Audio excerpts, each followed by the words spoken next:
David Reynolds was born into a world of struggle, where the walls of his tiny, crumbling apartment seemed to close in on him with every passing day. Poverty wasn't just a phase in his life. It was a constant, an unrelenting storm that shaped his every experience. He grew up in a neighborhood where hope was a rare commodity, where the sound of sirens was more common than laughter, where dreams were often abandoned before they had a chance to bloom. His mother, a woman of unyielding resilience, worked herself to the bone in a run-down diner, her hands permanently rough from years of washing dishes, serving meals, and collecting tips that were never enough to keep the electricity on consistently. His father, burdened by failure and drowned in regret, walked out when David was just 5 years old, leaving behind a broken home and an unspoken lesson. Some people surrender to hardship, while others fight their way out of it. David made a choice.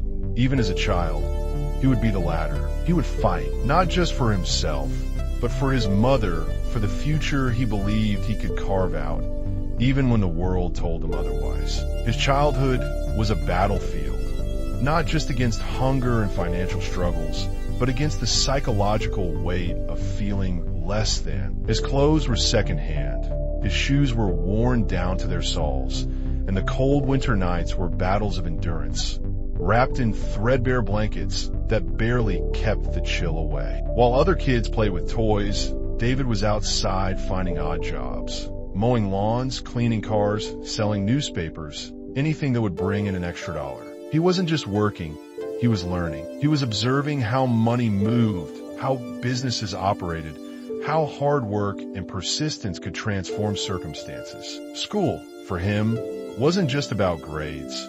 It was an escape, a glimpse into a world where knowledge was power, where understanding finance, business, and success could be his way out.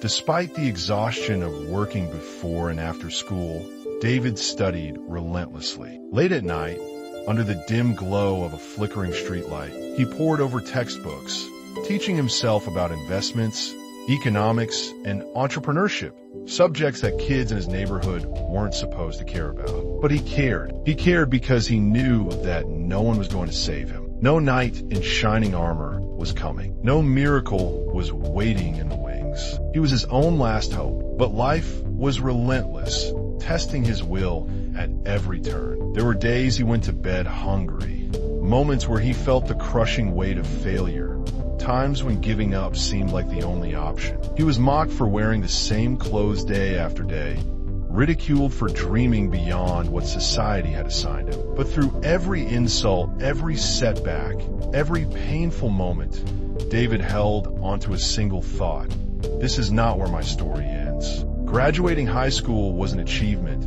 but college was an impossible dream. There was no money, no scholarships, no safety net to fall back on. He had every reason to give up, to accept the fate that had swallowed so many before him. But instead, he found another way. He worked construction during the day, lifting bricks, pouring cement, pushing his body to its limits. At night, he took online business courses, devouring every lesson, absorbing knowledge like a man starving for survival because he was. He studied successful people, learning not just what they did, but how they thought. He noticed patterns. Success was never given, it was taken. It was built brick by brick, through failure, through setbacks, through sheer unbreakable will. His first breakthrough came when he saved every penny from his backbreaking labor and invested in a failing car wash. Everyone told him he was insane, a broke young man with no experience buying a business on the verge of collapse. But David didn't see failure. He saw opportunity. He saw inefficiencies, bad marketing, poor customer service, problems that could be fixed. He worked tirelessly, running promotions, engaging customers, using social media to spread the word. He didn't just save the business. He turned it into a profitable machine. Within a year, he bought another, then another. He reinvested every dollar, never spending on luxuries, never losing sight of his goal. As his business grew, so did his ambitions. He expanded into real estate, flipping houses, turning abandoned properties into thriving investments. He learned the art of negotiation, of risk-taking, of strategic thinking. He faced betrayals from business partners, losses from bad deals, and moments that tested his resolve. But he adapted, he learned, and he never stopped moving forward. By the time he was 30, David was no longer the poor boy from the slums. He was a self-made millionaire, an entrepreneur who had built an empire from nothing. But the most remarkable thing about his success wasn't the wealth.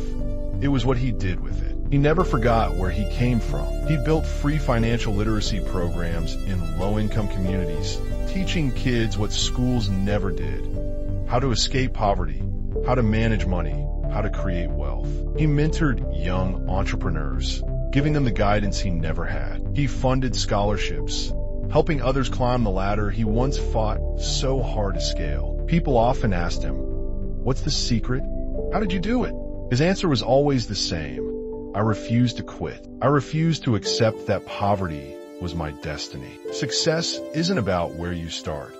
It's about how much you're willing to endure to change your future. The world will test you, try to break you, make you believe that you aren't enough. But if you push back harder, if you outwork and outlast everyone else, if you never let failure define you, you will rise. And when you do, you won't just change your life, you'll inspire others to change theirs. Thanks for watching full video.